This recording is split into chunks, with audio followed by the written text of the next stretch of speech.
Saudara-saudari, Sekang Kim Siang dan Jerry Kang dari Kang Financial Advisory dan CC Advisory. Ya, jadi ini hari kita punya topik ialah Singapura kurang senang hati, ya. Rakyat Singapura kurang senang hati tak dapat beli subsidi ROM 95. Ya, ini tajuk ya.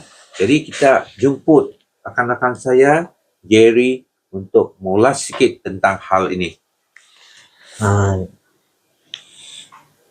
Tak banyak, ringkas saja. Secara ringkasnya, kita sebagai rakyat Malaysia ingin berterima kasih pada orang Singapura sebab orang Singapura memberi kita pekerjaan pada orang Malaysia.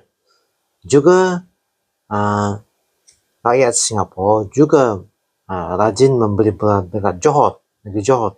Ini menyebabkan negeri Johor perniagaannya banyak meningkat dan baik. Itu saja. Terima kasih.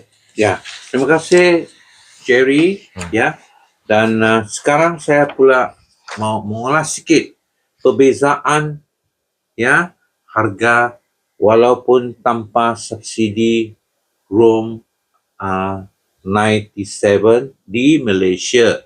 Ya, masih jauh lebih murah, sekitar RM3.21 banding dengan petrol di Singapura yang mencecah harga lebih tinggi sekitar Sing dollar 2.88 atau ringgit Malaysia RM9.49.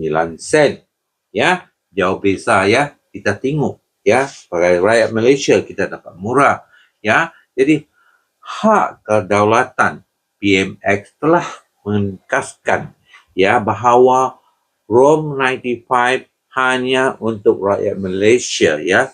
Ini bukan diskriminasi ya, tetapi dasar negara yang berdaulat untuk melindungi kepentingan rakyat Malaysia ya. Jadi pesanan kepada rakyat Malaysia ya, lindungi hak kita ya.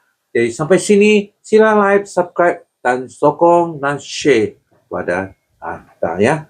Jadi terima kasih ya.